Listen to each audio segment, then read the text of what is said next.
Stay in this dress. It's a beautiful Let me dress. know if I don't. Exactly. So, did you read the books prior to taking on the show? What did you think of the books? Well, actually, I was hired on the show about a day after I auditioned for it.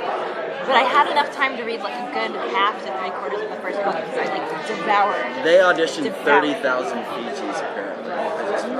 30,000. I didn't even know 30,000 actresses existed in the world. That's, yeah. They had a hard time finding just the right dork. You feel very proud of yourself. Yeah, my mom always said I was one of 30,000. That's right.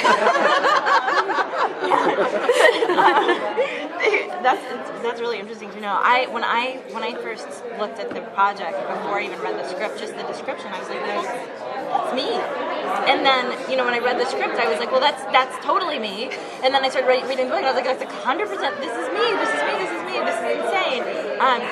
So like my connection to the books was very strong. I really enjoyed going on the adventures of all the characters. Yes, I don't even know if I'm answering your question. No, you did. Okay. And she listened to the audiobooks. I did both, and I have to say, like, I actually started re-listening after we wrapped completely, a few weeks afterwards. I was with my mom and we started listening to the audiobook, and I was like, this is so exciting because now everybody's faces, so even though I'd read it before and now I've acted everything and I've seen all the scripts, it was actually fun to revisit it, even though I know exactly what's going to happen. It was like, because I think this is the thing about Midnight Texas, is it's a town you want to live in. It's like that. It's a weird place that you want to stay, and I feel that way. And a lot of times, like during shooting, people would say, like, "I live here. I wish I could just stay here." Thank you. It's just such a like. It's just there's something warm and cozy about it, even as it's trying to kill you. And where did you actually film? We filmed in Albuquerque. Albuquerque, which is great because it really lent to the aesthetic of a small town in Texas, and there's a beautiful stage there that we used where they filmed Breaking Bad, Better Call Saul, all sorts of stuff.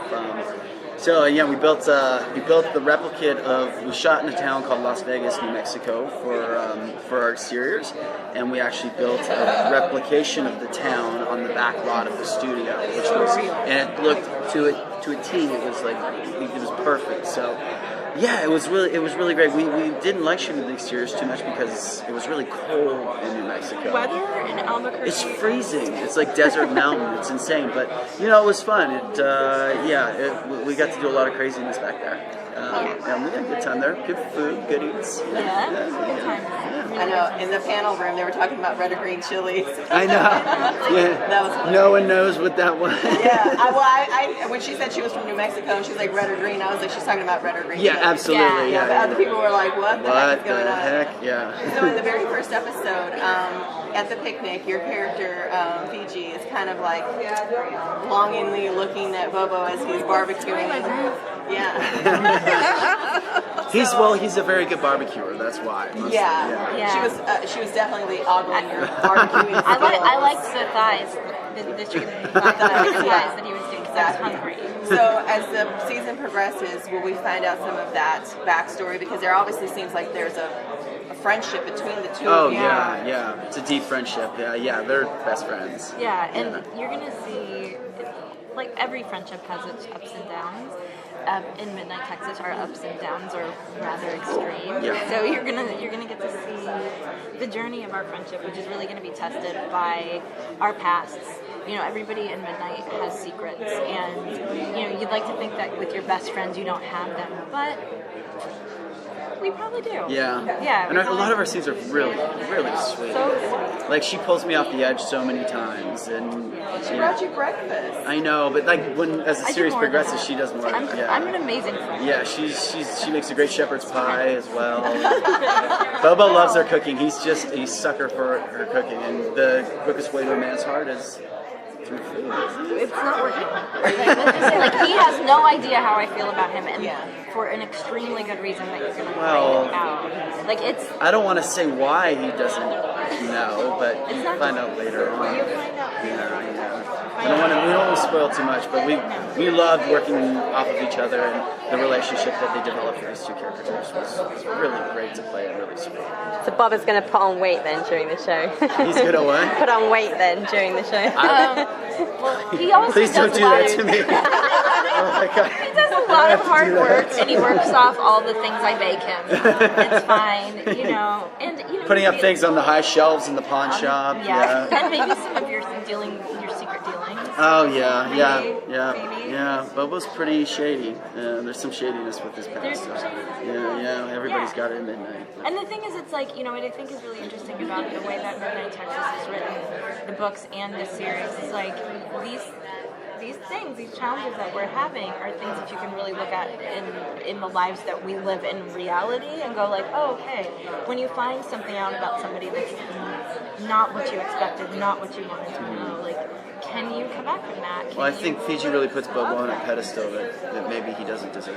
So, which a lot of people at can midnight relate to that. Which a lot of people at In midnight real do. Yeah. So, in the book, he's described as a guy covering his sadness with a big smile, sad eyes with his constant smile. So, And muscles and handsomeness. don't make me blush. Will we be meeting her talking cat during the season? Oh, yeah. Yeah? Oh, yeah. Yeah. Is it a big portion of your scenes? You definitely see Mr. Snuggly. Mr. Snuggly shows up at like all the right times. And he's so inconsiderate.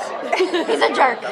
He makes us I'll all put that on sneeze record. with his dander and get watery eyes. He's a diva. He's a He diva. wants everything his way. Bigger trailer than all of us. It's like here's your mark, Mr. Snuggly, and he's like, psh, mark. I don't hit marks. Who does marks? Marks. Yeah. I spit on marks.